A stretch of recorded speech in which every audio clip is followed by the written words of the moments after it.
부부는 싸워도 한 이불 덮고 자는 거야. 각방 쓸 거면 집에서 나가. 불면증 치료가 끝날 때까지만 각방을 쓰자고 했을 때 남편이 저에게 한 말입니다. 2주 전 갑자기 불면증이 생겼습니다.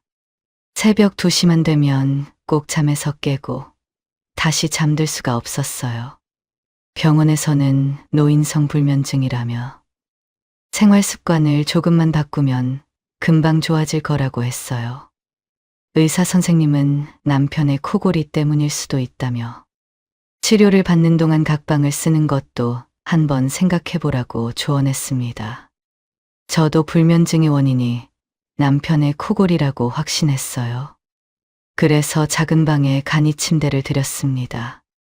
남편은 간이 침대를 보자마자 화를 냈습니다. 내가 불면증 치료할 때까지만 여기서 혼자 잘게요. 그러자 남편은 소리를 질렀습니다. 뭐, 지금 각방 쓰자는 거야? 각방 쓰는 순간 남남이 되는 거라고. 남편은 당장 침대를 환불하라며 절대 각방은 안 된다고 못을 박았습니다. 그날 밤 어쩔 수 없이 안방에서 잤습니다. 하지만 새벽 2시 역시나 눈이 떠졌어요. 남편의 코골이 소리에 도저히 잠이 오지 않아 결국 작은 방 간이 침대로 갔습니다. 그런데 자다가 깜짝 놀라 벌떡 일어났습니다. 정신을 차리고 보니 얼굴이며 옷이며 모두 물에 젖어 있었습니다. 각방 안 된다고 했지? 어제 그렇게 말했는데 또 여기 와서 자. 미쳤어? 남편이 자고 있던 제 얼굴에 물을 뿌린 거였어요. 저도 참다 못해 말했습니다. 잠이 안 와서 너무 힘들어요. 당신이 이 고통을 알아요? 남편은 냉정하게 말했습니다. 그건 모르겠고 각방 쓸 거면 그냥 집에서 나가. 그날 저는 집을 나왔습니다. 하지만 1년이 지난 뒤 저는 더는 버틸 수가 없어 용기를 내 남편에게 전화를 걸었습니다. 그때 집을 나오지 말았어야 했을까요? 제 이야기를 끝까지 들어주시고 여러분의 생각을 댓글로 남겨주세요. 구독과 좋아요는 저에게 큰 힘이 됩니다. 안녕하세요. 저는 64살 이금순입니다. 2주 전부터 이상한 일이 생기기 시작했어요. 새벽 2시에서 3시 사이만 되면 꼭 잠에서 깨는 거예요. 처음엔 화장실에 가고 싶어서 그런가 했죠. 그런데 화장실 다녀와서 다시 누워도 잠이 안 왔습니다. 눈을 감고 양을 세어봐도 몸을 이리저리 뒤척여봐도 소용없었어요. 그러다 보면 어느새 동이 터요. 창밖이 밝아오는 걸 보며 한숨만 나왔습니다. 밤새 뜬 눈으로 천장만 쳐다본 거죠. 낮에는 졸려 죽겠는데 막상 밤이 되면 또 똑같았어요. 새벽 2시? 마치 누가 알람을 맞춰놓은 것처럼 정확하게 눈이 떠졌습니다. 일주일쯤 지나니 몸이 천근만근이었어요. 눈꺼풀은 무겁고 머리는 멍하고 걸어 다니는 것도 힘들더라고요. 그날도 마찬가지였습니다. 부엌에서 곰국을 끓이고 있었어요. 남편이 좋아하는 사골곰탕이었죠. 뼈를 삶고 불 조절하면서 뽀얗게 우려냈습니다. 거의 다 됐으니 파만 송송 썰어 넣으면 끝이었죠. 가스레인지 앞에 서서 국물을 젓고 있는데 갑자기 눈앞이 흐릿해지더라고요. 국자를 든 손에 힘이 빠지면서 몸이 휘청거렸습니다. 얼마나 지났을까요? 귀를 찢는 듯한 소리에 깜짝 놀랐겠어요. 삐삐. 화재 경보기 소리였습니다. 정신을 차리고 보니 부엌은 온통 연기로 가득했고 냄비는 새까맣게 타 있었어요. 곰국은 흔적도 없이 사라지고 냄비 바닥만 까맣게 눌어붙어 있었죠. 이게 무슨 일이야? 집에 불이라도 내려고? 거실에서 낮잠 자던 남편이 헐레벌떡 뛰어와서 가스를 끄고 창문을 활짝 열었어요. 연기가 빠져나가는 동안 남편의 잔소리가 시작됐습니다. 남편은 얼굴이 빨갛게 달아올라서 소리를 질렀어요.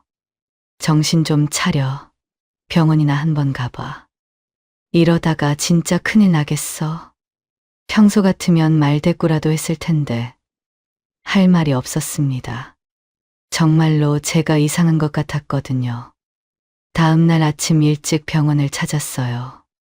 의사 선생님께 증상을 자세히 설명했습니다. 2주째 새벽마다 잠에서 깬다고, 다시 잠들기가 힘들다고, 그래서 낮에 너무 피곤해서 어제는 곰국을 태워 먹을 뻔했다고요.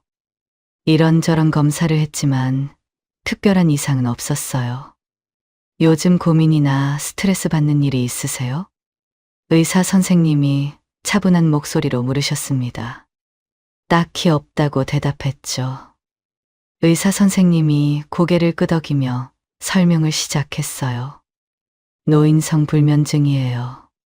나이가 들면서 수면, 구조가 바뀌는 경우가 종종 있습니다. 큰 병은 아니고요. 생활을 조금 바꾸면 좋아집니다. 그러면서 조언을 해주셨습니다. 낮에 햇빛 보면서 30분 이상 걷고, 낮잠은 자지 마시고, 밤에 누워서 이런저런 생각하지 마세요. 의사 선생님 말씀이 이어졌어요. 3개월이 지나면 만성불면장애가 될 수 있다고. 그때는 치료가 더 힘들어지니까 앞으로 한두 달 안에 꼭 잡아야 한다고 하셨습니다. 수면제 처방해 드릴게요. 하지만 매일 먹는 약이 아니에요.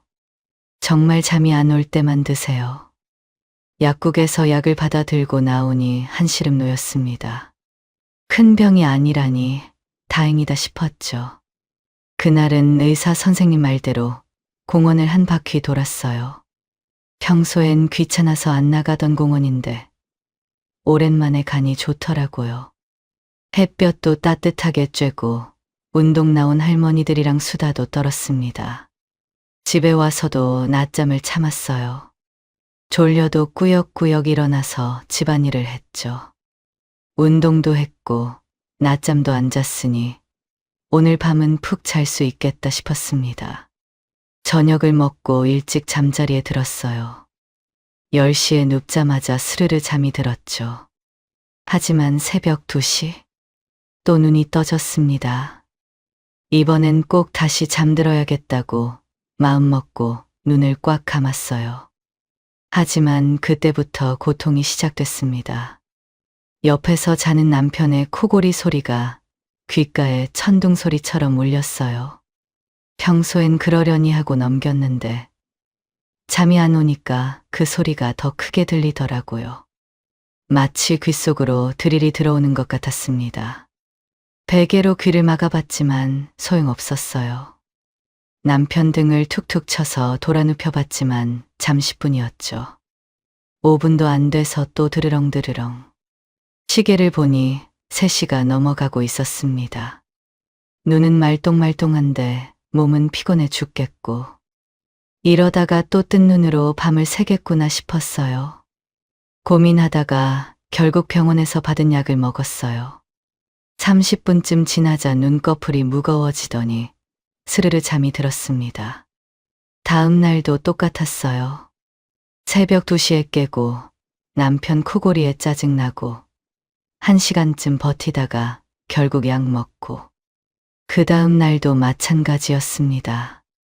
이제는 아예 2시에 일어나면 바로 약부터 찾게 됐어요.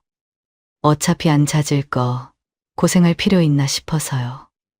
이렇게 매일 약을 먹는 게 괜찮을까 걱정도 됐지만 잠을 못 자는 고통보다는 나았습니다. 그렇게 며칠이 반복됐어요. 2시에 잠을 깨면 약을 먹고 자는. 약이 있으니 마음은 편했지만 한편으론 불안하기도 했습니다. 의사 선생님은 매일 먹지 말라고 했는데 하지만 달리 방법이 없었어요. 2주가 지나고 처방받은 약이 다 떨어졌어요. 다시 병원을 찾아갔습니다. 의사 선생님이 처방전을 보시더니 놀란 표정을 지었어요. 벌써 약을 다 드셨어요? 매일 먹지 말라고 분명히 말씀드렸잖아요. 죄송하다고 고개를 숙였습니다. 그런데 어쩔 수 없었다고. 매일 새벽에 깨는데 남편 코골이가 너무 심해서 약 없이는 도저히 잠을 잘 수가 없었다고 설명했어요.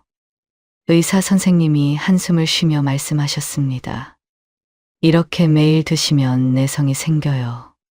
그러면 나중엔 약을 먹어도 효과가 없어집니다.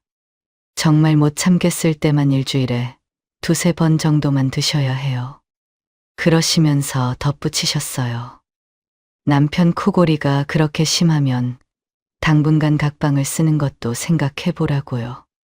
불면증 치료가 우선이니까 몇 달만이라도 따로 자는 게 도움이 될 거라고 하셨습니다. 약을 다시 처방받아서 집으로 돌아왔어요. 이번엔 정말 약에 의존하지 않고 고쳐봐야겠다고 다짐했죠. 그날은 공원에서 평소보다 더 많이 운동했습니다. 1시간 넘게 걷고 벤치에 앉아서 햇볕도 듬뿍 쬐었어요. 몸이 피곤하면 잠이 잘 올 거라고 믿었죠. 저녁을 먹고 일찍 잠자리에 들었습니다. 오늘은 제발 아침까지 푹 자게 해달라고 기도하면서. 하지만 새벽 2시 어김없이 눈이 떠졌어요. 이번엔 약을 먹지 않기로 했습니다. 의사 선생님 말씀도 있고 내성이 생긴다니까 무서웠거든요. 눈을 감고 심호흡을 하며 다시 잠들려고 노력했어요. 그런데 남편 코골이가 시작됐습니다. 참을 수가 없었어요. 일어나서 거실로 나왔습니다. TV를 켜고 소파에 앉았어요. 홈쇼핑, 재방송 드라마, 다큐멘터리. 채널을 이리저리 돌리다가 어느새 동이 텄습니다. 아침 6시쯤 되니까 그제야 졸음이 왔어요. 소파에 누워서 막 잠들려는데 남편이 저를 깨웠습니다. 아침밥 달라면서요. 겨우 1시간도 못 잤는데. 하지만 일어나서 밥상을 차렸어요.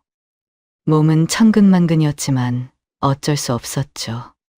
그날도 낮잠을 자면 안 된다고 버텼습니다. 의사 선생님이 낮잠 자면 밤에 못 잔다고 했으니까요. 하지만 정말 힘들었어요. 서 있기도 힘들 정도로 피곤했거든요. 밤이 됐습니다. 이틀째 제대로 못 잔 몸은 납덩이처럼 무거웠어요. 오늘은 정말 잘 수 있겠다 싶었죠. 침대에 누웠는데 또 남편 코골이가 시작됐습니다. 피곤해 죽겠는데 그 소리 때문에 잠이 안 왔어요. 결국 베개를 들고 거실로 나왔어요.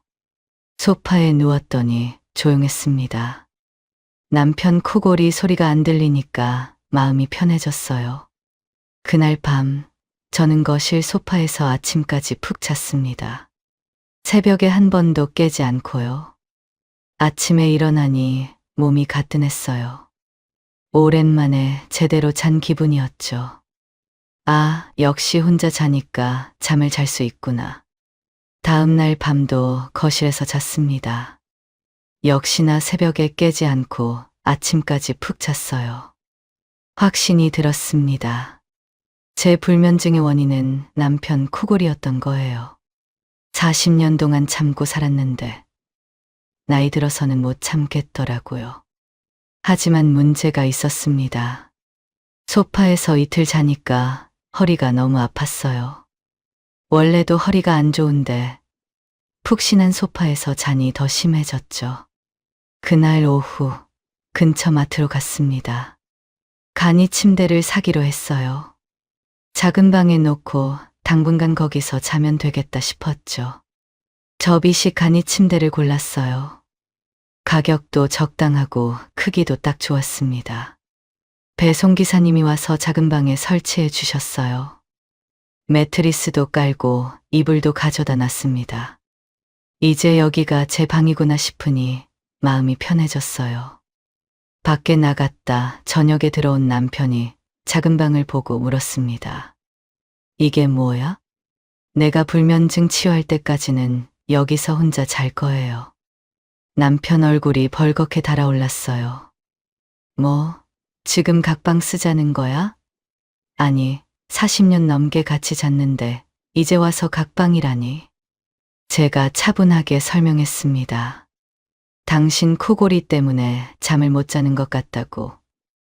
의사 선생님도 치료를 위해서라면 잠시 각방 쓰는 게 좋다고 했다고요. 남편이 소리를 질렀어요. 의사가 뭘 알아? 부부는 싸워도 한 이불 덮고 자는 거야. 각방 쓰는 순간 남남이 되는 거라고. 당장 저거 환불해? 제가 말했어요. 정말 코골이가 심해서 못 자겠다고. 며칠만이라도 따로 자게 해달라고. 남편은 더 크게 소리를 질렀습니다. 자기가 코골이가 심하면 얼마나 심하냐고. 40년 동안 잘 살았는데 이제 와서 왜 그러냐고. 내가 너무 예민한 거라고. 약 받아왔으니까 약 먹고 안방에서 자라고 윽박질렀어요. 남편이 계속 소리를 지르니 머리가 아팠습니다. 싸우기도 지쳤고 결국 알았다고 대답했어요. 그날 밤 안방에서 잠을 잤습니다. 남편 옆에 누웠지만 마음은 편하지 않았어요. 새벽 2시? 역시나 눈이 떠졌습니다. 남편 코골이가 여전히 요란했어요. 더는 못 참겠더라고요. 조용히 일어나서 작은 방으로 갔습니다. 간이 침대에 누우니 정말 신기했어요. 조용한 공간에 누우니까 바로 잠이 오는 거예요. 얼마나 잤을까요? 자다가 깜짝 놀라 벌떡 일어났어요. 일어나니 얼굴이며 옷이며 다 젖어 있었습니다. 뭔가 싶어서 눈을 비비며 보니 남편이 빈 물컵을 들고 서 있었어요. 각방 안 된다고 했지. 어제 그렇게 말했는데도 또 여기 와서 자? 미쳤어? 남편이 소리를 질렀습니다. 새벽에 일어나서 제가 없는 걸 보고 찾아온 모양이었어요. 물에 젖은 얼굴을 닦으며 저도 화가 났습니다. 이게 무슨 짓이에요? 자는 사람한테 물을 뿌려요? 남편은 오히려 더 큰 소리로 말했어요. 어제 분명히 안방에서 자라고 했는데 왜 말을 안 듣냐고. 고집불통이라고. 잠이 안 와서 너무 힘들어요. 당신이 이 고통을 알아요? 매일 밤 뜬 눈으로 세우는 게 어떤 건지 알기나 해요? 남편은 코웃음을 치며 말했습니다. 그건 모르겠고 각방 쓸 거면 그냥 집에서 나가. 각방 쓰는 게 무슨 부부야? 자다가 물벼락을 맞은 치욕감에 눈물이 날 것 같았어요. 40년을 함께 살았는데 이렇게 대접받아야 하나 싶어서. 알았어요. 나가면 되잖아요. 홧김에 옷을 대충 걸치고 집을 나왔습니다. 집 앞 공원 벤치에 앉아서 열을 식혔습니다. 하루 종일 동네를 배회했습니다. 편의점에서 김밥 사 먹고 도서관에서 시간 보내고 저녁이 되어서야 집으로 갔어요. 남편도 이제 화가 풀렸겠지. 내가 먼저 사과하고 각방 쓰는 것에 대해 차분히 얘기해 봐야겠다고 생각했죠. 현관 비밀번호를 눌렀습니다. 삐삐 틀렸다는 소리가 났어요. 다시 눌렀는데도 마찬가지였습니다. 분명히 맞게 누른 것 같은데. 설마 하는 마음에 남편에게 전화를 걸었어요. 여보, 나예요. 현관문이 안 열려요. 남편 목소리가 차갑게 들려왔습니다. 집 나갔으면 끝이지. 뭘 다시 들어오려고 해? 비밀번호 바꿨어. 다시 들어올 생각하지 마. 순간 다리에 힘이 풀렸어요. 정말로 비밀번호를 바꿨다는 게 믿기지 않았습니다. 미안하다고, 제가 잘못했다고, 제발 문 좀 열어달라고 울먹이며 사정했어요. 하지만 남편은 단호했죠. 다시는 들어오지 말라는 말만 되풀이하더니 전화를 뚝 끊어버렸습니다. 현관문 앞에서 한참을 멍하니 서 있었어요. 내 집인데 문 하나를 사이에 두고 들어갈 수가 없다니. 눈물이 핑 돌았습니다. 밤은 깊어가고 갈 곳은 없었어요. 동네를 한참 헤매다가 20시간 하는 찜질방 간판이 보였습니다. 다행이다 싶어서 들어갔죠. 찜질방 바닥에 누웠습니다. 옆에선 모르는 사람들이 코를 골고 수다를 떨고 아이들이 뛰어다니는 소리까지. 집보다 훨씬 시끄러웠습니다. 눈을 감아도 잠은 오지 않았어요. 딱딱한 바닥에 얇은 수건 하나 깔고 눈이 허리며 어깨며 다 아팠죠. 그날 밤은 정말 한숨도 못 잤습니다. 다음 날 아침, 더는 혼자 해결할 수 없다는 걸 인정해야 했어요. 자존심 상했지만 아들에게 전화했습니다. 엄마, 무슨 일이에요? 아들 목소리를 듣자 눈물이 왈칵 쏟아졌어요. 떨리는 목소리로 사정을 설명했습니다. 아빠가 비밀번호를 바꿔서 집에 못 들어간다고, 지금 찜질방에 있다고. 아들이 깜짝 놀라며 바로 아버지께 연락해보겠다고 했어요. 전화 끊고 불안하게 기다렸습니다. 몇 시간이 지나서야 아들에게서 전화가 왔어요. 목소리가 난감해 보였습니다. 엄마, 아버지가 화가 많이 나 계신가 봐요. 지금은 말이 안 통하네요. 제가 주말에 내려갈 테니까 그때 같이 집에 가봐요.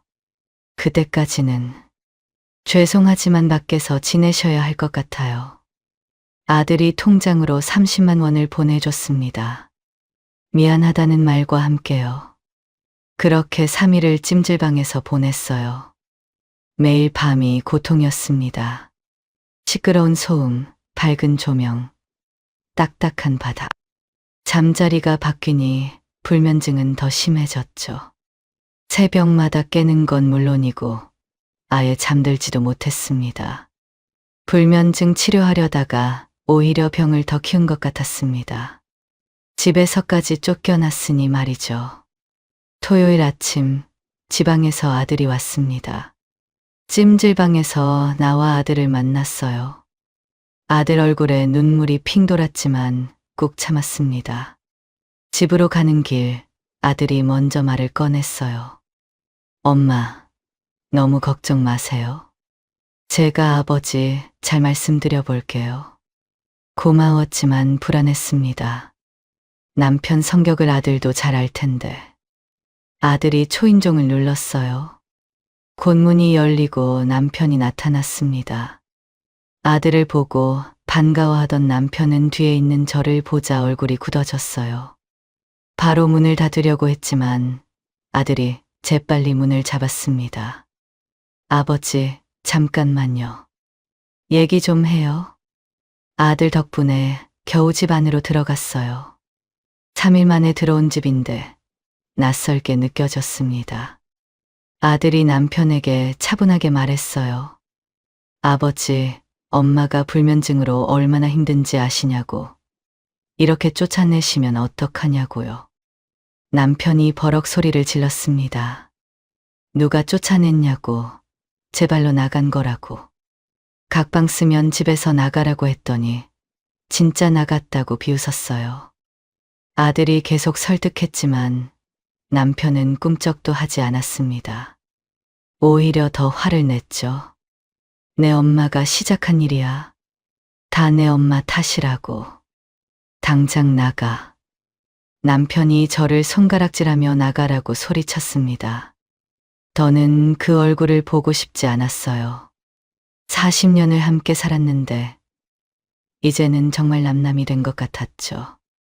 방으로 들어가서 옷 몇 벌과 약을 챙겼습니다. 아들이 난감한 표정으로 저를 바라봤습니다. 엄마, 일단 우리 집에 가자고. 문제가 해결될 때까지 거기서 지내라고 했어요. 갈 곳이 없던 차에 다행이었습니다. 아들 차를 타고 아들 집으로 향했어요. 아들 집에 도착하니 며느리가 현관에 나와 있었습니다. 제가 짐 가방을 들고 들어오는 걸 보고는 당황한 표정을 지었어요. 어머니, 무슨 일이세요? 아들이 대충 설명하는 동안 5살 손주가 뛰어나왔어요. 할머니다. 할머니 왔어. 하면서 제게 달려왔죠. 손주를 안아주며 울컥했습니다. 이 어린 것이 할머니가 쫓겨났다는 걸 알면 얼마나 상처받을까. 아들이 작은 방으로 안내했어요. 옷방으로 쓰던 곳인데 대충 정리하고 잘 자리를 마련해 주었습니다. 미안하고 고마웠습니다. 자식한테 이런 신세를 지게 될 줄이야. 그날 밤 안방에서 아들 내외가 다투는 소리가 들렸어요. 며느리 목소리가 날카롭게 들려왔습니다. 말도 없이 시어머니를 데리고 오는 게 어디 있냐고, 얼마나 있을 건지 물어보기라도 했냐고. 아들이 달래는 소리가 들렸어요. 엄마가 갈 데가 없는데 어떡하냐고, 잠깐만 있을 거라고. 가슴이 아팠습니다. 나 때문에 아들 내외가 싸우다니. 수면제를 먹고 겨우 잠들었어요. 낯선 곳이라 또 못 잘까봐 걱정했는데 약 덕분에 그나마 잤죠. 다음 날 아침 아들이 조심스럽게 물었습니다. 엄마, 앞으로 어떻게 하실 거예요? 이대로 계속 있을 수도 없고 그렇다고 갈 곳도 없고 일단 이혼 소송이라도 해서 재산을 제대로 받아야겠다고 생각했습니다. 40년을 살았는데 빈손으로 나올 순 없으니까요. 아들은 난감한 표정을 지었습니다. 그래도 소송은 아닌 것 같다고 차라리 아버지께 말씀드려서 합의이혼으로 정리하는 게 어떻겠냐고 조심스럽게 제안했어요. 그날 오후 아들이 거실에서 남편과 통화를 했습니다. 저는 방에 있었지만 목소리가 다 들렸어요. 아들이 열심히 설득하는 소리, 가끔씩 한숨 쉬는 소리. 한참을 통화하더니 아들이 제 방으로 왔습니다. 표정이 좋지 않았어요. 아들이 머뭇거리다가 입을 열었습니다. 아버지가 2억 주고 합의이혼하자고 한다고요. 순간 귀를 의심했습니다. 2억이라니? 집값만 5억이 넘는데 겨우 2억이라니요. 화가 치밀어 올랐어요. 40년을 뒷바라지했는데 겨우 2억? 말도 안 된다고. 절대 못 받아들인다고. 소송에서라도 제대로 받을 거라고 단호하게 말했습니다. 아들이 한숨을 푹 쉬었어요. 이혼 소송하면 최소 1년은 걸린다고. 변호사 비용도 만만치 않고 그동안 엄마도 힘드실 거라고 걱정스러운 목소리로 말했죠. 그 말을 듣는 순간 어젯밤이 떠올랐습니다. 벽 너머로 들려왔던 며느리의 날카로운 목소리. 말도 없이 시어머니를 데려와서 얼마나 있을 건지 왜 미리 상의도 안 했냐고. 아들이 달래는 소리에도 며느리는 계속 불만을 토로했었죠. 1년이나 이 집에 있으면서 소송을 진행한다? 며느리가 참아줄 리 없었어요. 아들도 중간에서 얼마나 힘들겠습니까? 현실이 보였습니다. 제가 버틸 곳이 없다는 게. 결국 마음을 접었어요. 2억이라도 받는 게 어디냐 싶었죠. 아들에게 더 이상 민폐 끼치기 전에 빨리 정리하고 나가는 게 맞겠다고 판단했습니다. 한참을 망설이다가 입을 열었어요. 알았다고 아버지한테 그렇게 전해달라고. 주말이 왔습니다. 아들과 함께 이혼 서류를 작성하러 집에 가기로 한 날이었어요. 집에 가니 남편이 뻣뻣한 표정으로 앉아 있더군요. 아들이 사이에서 서류를 정리했습니다. 합의이혼 서류에 도장을 찍으면서 손이 떨렸어요. 도장을 찍는 저를 보며 남편이 코웃음을 쳤습니다. 내가 뭘 했어? 각방 쓰면 남남이 되는 거라고 했지. 쯔쯔. 도장을 찍자 남편은 기다렸다는 듯이 핸드폰을 꺼내 들었습니다. 그 자리에서 바로 2억을 이체했어요. 그러면서 마지막으로 한마디 더 했습니다. 다시는 연락하지 말라고. 서로 없는 사람 취급하며 살자고. 그날 오후 아들과 함께 부동산을 돌아다녔습니다. 여러 곳을 봤지만 마음에 드는 곳이 없었어요. 아들이 조심스럽게 제안했습니다. 작은 원룸이라도 사서 들어가는 게 어떻겠냐고. 월세 내는 것보다는 내 집이 있는 게 나을 거라고요. 하지만 2억으로 살 수 있는 건 정말 낡은 원룸뿐이었어요. 그런 곳에서 남은 인생을 보낼 자신이 없었습니다. 결국 월세를 선택했어요. 보증금 2천만 원에 월세 50만 원. 시내도 가깝고 깨끗한 원룸이었죠. 작지만 혼자 살기엔 충분했습니다. 계약을 마치고 아들이 곧바로 집으로 가서 제 짐을 챙겨왔습니다. 원룸에는 다 들어가지도 않아 필요한 것만 추려서 들여놓고 나머지는 버렸습니다. 저녁 무렵 정리가 끝났어요. 아들을 보내고 혼자 남았습니다.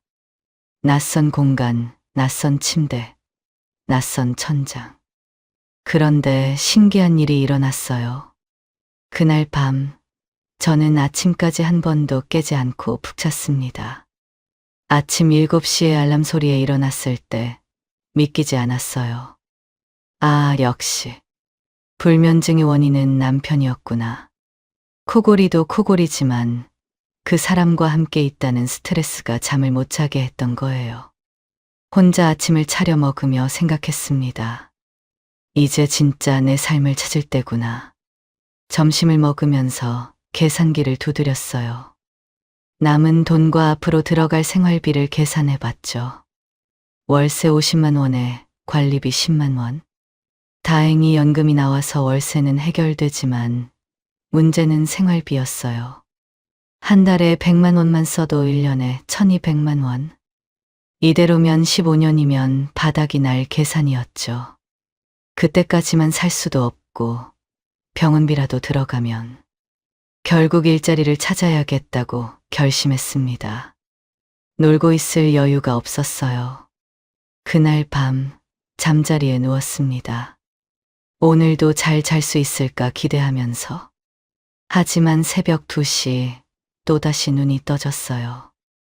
이번엔 남편 코골이가 아니었습니다. 위층에서 쿵쿵거리는 발소리, 옆집에서 들려오는 TV 소리. 방음이 안 되는 원룸의 현실이었죠. 거기다 생활비 걱정까지 겹치니 도저히 잠이 안 왔어요. 결국 약을 꺼내 먹었습니다. 남편 곁을 떠났는데도 약을 먹어야 한다니. 다음 날부터 일자리를 찾아다녔어요. 식당 서빙, 마트 계산, 청소. 여러 곳에 이력서를 냈지만 번번이 떨어졌습니다. 나이가 많다는 이유로요. 일주일째 되던 날 힘들게 집 근처 요양원에서 보조일을 구했습니다. 어르신들 식사 도와드리고 청소하는 일이었죠. 아침 9시 출근, 오후 6시 퇴근. 월급은 210만 원. 많은 돈은 아니었지만 충분했어요. 이 정도면 생활비 걱정 없이 살 수 있겠다 싶었죠. 첫 출근 날 온종일 서 있느라 다리가 퉁퉁 부었습니다. 어르신들 휠체어 밀고 식판 나르고 바닥 닦고. 만만한 일이 아니더군요. 집에 돌아와서 샤워하고 저녁 먹고 나니 9시였어요.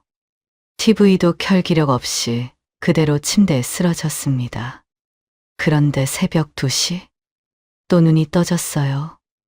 아침에 출근해야 하는데 서둘러 약을 먹고 다시 누웠습니다. 다행히 30분쯤 지나니 잠이 들었죠. 그렇게 한 달이 지났어요. 매일 같은 패턴이었습니다. 일하고 집에 와서 쓰러지듯 자고 새벽 2시에 깨서 약 먹고. 약 없이는 하루도 못 자는 상태가 됐지만 어쩔 수 없었어요. 일을 하려면 잠을 자야 했으니까요. 드디어 첫 월급날이 왔습니다. 통장에 210만 원이 찍혔을 때 정말 기뻤어요. 이렇게 살면 되겠구나 싶었습니다. 일도 할 만하고 돈도 벌고 어쩌면 요양보호사 자격증도 따면 더 많이 벌 수 있을 거예요. 그날 저녁 혼자 소박한 축하 파티를 했습니다. 마트에서 소고기 사서 구워 먹고 맥주 한 캔 마시고 행복했어요. 비록 혼자지만 제 힘으로 사는 게 뿌듯했습니다. 평소처럼 약을 먹고 잠자리에 들었어요. 오늘은 기분이 좋으니까 아침까지 푹 잘 수 있을 거라고 믿으면서. 하지만 새벽 2시 또 눈이 떠졌습니다. 이상했어요. 분명히 약을 먹고 잤는데 혹시 약을 안 먹었나? 헷갈렸습니다. 다시 약을 하나 더 꺼내 먹었어요. 그리고 누웠는데 이번엔 잠이 안 왔습니다. 눈은 말똥말똥하고 가슴은 두근거리고. 약을 2알이나 먹었는데 왜 잠이 안 오지? 결국 뜬 눈으로 밤을 새웠어요. 아침에 출근했지만 정신이 몽롱했습니다. 어르신 약 들이다가 실수하고 휠체어 밀다가 벽에 부딪히고. 원장님이 걱정스럽게 물으셨어요. 어디 아프냐고. 괜찮다고 했지만 속으로는 죽을 것 같았죠. 퇴근 후 집에 와서 쓰러지듯 잤는데 새벽에 또 깼습니다. 이제 약도 안 듣는구나. 뭔가 심각하게 잘못됐다는 걸 느꼈어요. 다음 날 아침 병원을 찾았습니다. 이번엔 정말로 큰 병이 생긴 건 아닐까? 불안한 마음으로 진료실 문을 열었어요. 병원 진료실에 들어가자마자 의사 선생님의 표정이 굳어졌습니다. 차트를 보시더니 한숨을 푹 쉬셨어요. 그리고는 안경을 벗으며 저를 똑바로 쳐다보셨죠.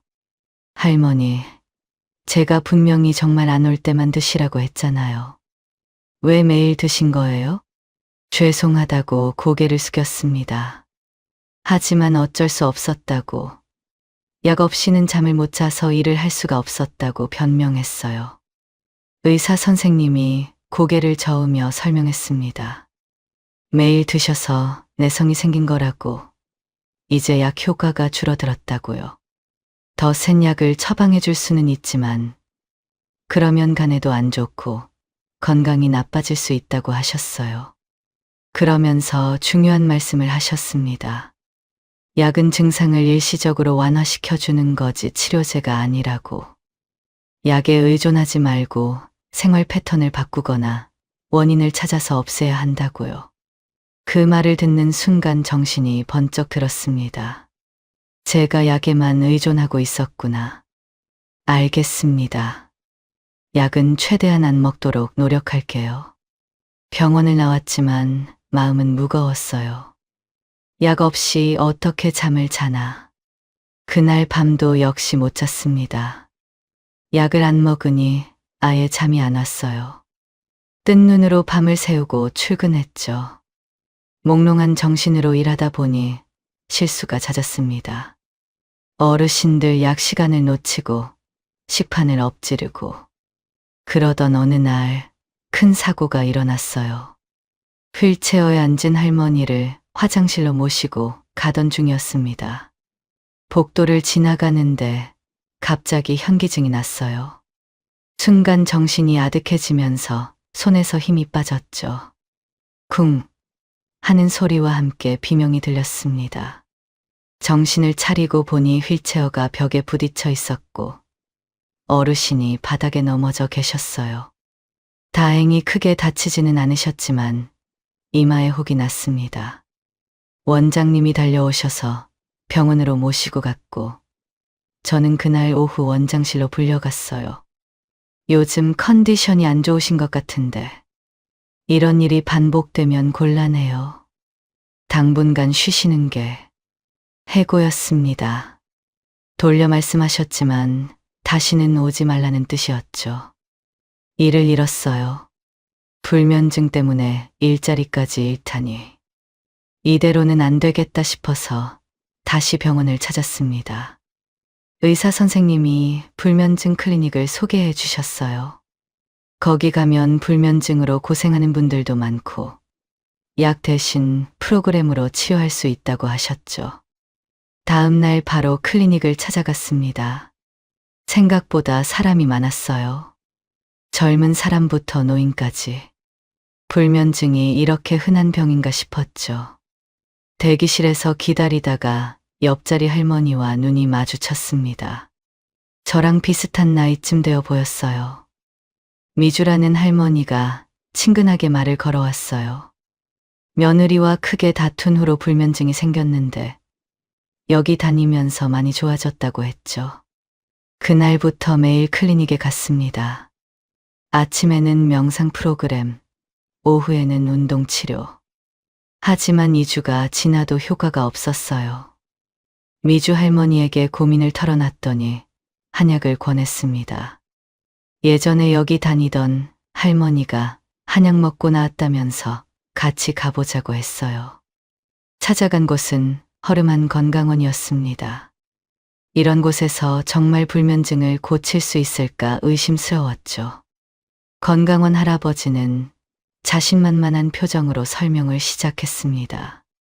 불면증에는 자기가 만든 특별한 한약이 최고라고, 녹용에다가 산수유, 오미자 같은 귀한 약재를 넣어서 직접 달인다고요. 이걸로 불면증 고친 사람이 수도 없이 많다며 장담했죠. 저는 가격을 물었어요. 한 달에 300만 원이라는 대답에 숨이 막혔습니다. 너무 비싸서 망설이고 있는데 옆에서 미주 할머니가 팔을 툭툭 쳤어요. 불면증 고친다는데 300만 원이 뭐가 문제냐고, 병원비라고 생각하라고, 자기도 이거 먹고 완전히 좋아졌다고 열심히 권했습니다.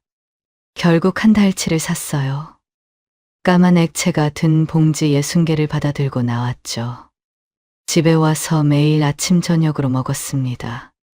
쓰고 비린내 나는 맛에 매번 얼굴을 찌푸렸지만 약이라고 생각하고 꾹 참고 삼켰어요. 한 달이 지났는데 전혀 효과가 없었습니다. 여전히 새벽에 깼고 다시 잠들지도 못했죠.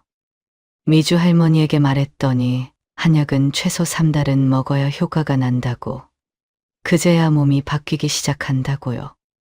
별 수 없이 또 2달치를 샀습니다. 600만 원이 또 나갔어요. 3달째가 됐지만 여전히 잠은 안 왔습니다. 오히려 한약을 먹고 나면 속이 더부룩하고 소화가 안 됐어요. 가끔은 어지럽기까지 했죠. 화가 나서 건강원으로 찾아갔습니다. 900만 원이나 썼는데 효과가 전혀 없다고, 돈을 돌려달라고 따졌어요. 할아버지는 전혀 당황하지 않았습니다. 오히려 반색을 하며 그게 바로 좋은 증상이라고 했어요. 지금 몸에 쌓여있던 독소가 빠지는 중이라고, 이럴 때 포기하면 지금까지 먹은 게 다 물거품이 된다고요. 3개월만 더 먹어보라고 했습니다. 이제 막 효과가 나타나려는 참인데 여기서 그만두면 너무 아깝지 않냐고요. 이미 900만 원을 썼는데 정말 아까웠어요. 혹시나 하는 마음에 마지막이라는 생각으로 또 샀습니다. 그렇게 6개월이 지났어요. 불면증은 전혀 나아지지 않았습니다. 오히려 더 심해졌죠. 이제는 새벽 2시가 아니라 자정만 되면 눈이 떠졌어요. 미주 할머니를 찾아가서 따졌어요. 왜 나한테는 효과가 없냐고, 정말 본인은 나았냐고요. 미주 할머니는 얼버무리며 사람마다 체질이 달라서 그런 거라고, 어쩔 수 없다고 했습니다. 건강원 할아버지한테도 갔지만 마찬가지였어요. 약은 분명히 좋은데 체질에 안 맞았나 보다며 책임을 회피했죠. 집에 와서 통장을 확인했습니다. 1억 5천만 원. 2억에서 5천만 원이 사라졌어요. 불과 반년 만에요. 가슴이 답답했습니다. 이 돈으로 앞으로 얼마나 버틸 수 있을까? 이러다가 정말 거리에 놨는 거 아닐까?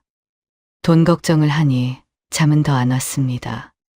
이제는 누워있는 것조차 고통스러웠어요. 그날 이후 저는 미친 듯이 불면증 치료법을 찾아다녔습니다. 아는 사람이 있으면 무조건 물어봤어요. 불면증에 좋다는 한약이 있다면 어디든 찾아갔죠. 인터넷도 밤새 뒤졌습니다. 불면증 완치, 기적의 한약 같은 단어만 보면 눈이 번쩍 떠졌어요. 서울은 물론이고 대전, 대구, 부산까지. 불면증 치료 잘한다는 한의원은 다 가봤습니다. 어떤 곳은 침을 놓아주고, 어떤 곳은 뜸을 떠주고, 어떤 곳은 또 다른 한약을 권했어요. 가격도 천차만별이었죠. 100만 원짜리부터 500만 원짜리까지. 갈 때마다 희망을 품었습니다. 이번엔 정말 나을 거라고, 이 고통에서 벗어날 거라고. 하지만 결과는 늘 같았어요. 처음 며칠은 조금 나아지는 것 같다가 금세 원래대로 돌아왔죠. 6개월이 그렇게 흘렀습니다. 통장을 확인했을 때 손이 떨렸어요. 3천만 원. 2억에서 시작해서 이제 겨우 3천만 원만 남았습니다. 이러다가 정말 끝이구나 싶었죠. 며칠 후, 제 생일이었어요. 65살이 되는 날이었습니다. 혼자 라면을 끓여 먹고 있는데 초인종이 울렸어요. 문을 열어보니 아들이 케이크를 들고 서 있었습니다. 오랜만에 보는 아들인데 제 얼굴을 보더니 표정이 굳어졌어요. 몇 개월 사이에 10년은 늙은 것 같았거든요. 눈 밑은 시커멓게 그늘이 져 있고 볼은 쏙 들어갔고 머리는 완전히 하얗게 샜고 아들과 케이크를 먹으며 이런저런 얘기를 나눴습니다. 일자리는 구했는지 건강은 어떤지 걱정스럽게 물어봤어요. 그러다가 아들이 조심스럽게 말을 꺼냈습니다. 엄마, 이제 1년이 지났잖아요. 아버지도 화가 풀렸을 거예요. 한번 도움을 요청해보는 게 어때요? 저는 쓴웃음을 지으며 고개를 저었어요. 네 아버지가 도와주겠냐고. 그 성격에 절대 안 그럴 거라고 했죠. 하지만 아들은 포기하지 않았어요. 자기가 한번 얘기해보겠다고. 아버지도 엄마 없이 힘들어하실 거라고 했습니다. 다음 날 오후 정말로 남편에게서 전화가 왔어요. 1년 만에 듣는 목소리. 심장이 쿵쿵 뛰었습니다. 혹시나 하는 기대감이 생겼어요. 아들이 잘 말했나? 이제 화가 풀렸나? 떨리는 마음으로 받았습니다. 여보, 잘 지냈어요? 목소리가 떨렸지만 최대한 밝게 인사했어요. 그런데 민수하고 내 사이도 갈라놓을 생각이야? 민수한테 이상한 거 시키지 마. 차가운 목소리로 쏘아붙이고는 전화를 뚝 끊어버렸습니다. 전화기를 든 채로 한참을 멍하니 있었어요. 아, 정말 끝이구나. 남편은 절대 용서할 생각이 없구나. 무너지는 것 같았습니다. 마지막 희망마저 사라진 기분이었어요. 돈도 떨어져 가고 몸도 망가졌는데 이제는 정말 기댈 곳이 없었죠. 그날 밤도 당연히 잠이 안 왔습니다. 답답해서 견딜 수가 없었어요. 집을 나섰습니다. 밤거리를 걷다가 우연히 찜질방을 봤습니다. 1년 전 남편한테 쫓겨났을 때 있었던 곳이죠. 찜질방 앞에 서서 망설였어요. 집에 들어가기는 싫고 어차피 잠도 안 오는데 그냥 여기서 시간이나 보낼까 싶었죠. 입구로 들어가려는데 유리문에 붙은 종이가 눈에 띄었습니다. 야간 카운터 직원 구함 22시에서 7시. 경험 무관, 성실한 분 환영. 멈춰 섰어요. 야간 근무라. 순간 생각이 들었습니다. 어차피 밤에 잠도 안 오는데 차라리 일을 하면 어떨까? 돈도 벌고 시간도 보내고. 불면증이 오히려 도움이 되겠네요. 용기를 내서 사무실 문을 두드렸습니다. 주인 아저씨가 나와서 제 나이를 보더니 처음엔 난감해했어요. 65살이면 너무 나이가 많다고요. 하지만 제가 불면증이 있어서 밤에 잠을 안 잔다고 하니까 표정이 바뀌었습니다. 그럼 졸지 않고 일할 수 있겠네요. 내일부터 나오실 수 있어요? 그렇게 찜질방 야간 직원이 됐습니다. 일은 생각보다 간단했어요. 손님들 입장시키고 수건 정리하고 락커 키 관리하고 청소하고 밤 10시부터 아침 7시까지 남들은 꿈나라에 있을 시간에 저는 열심히 일했습니다. 월급은 200만 원. 많지 않았지만 제게는 충분했어요. 이혼한 지 1년. 65살의 이금수는 이렇게 살고 있습니다. 작은 원룸에서 월세 내며 매일 밤 찜질방에서 수건을 개고 락커를 정리하며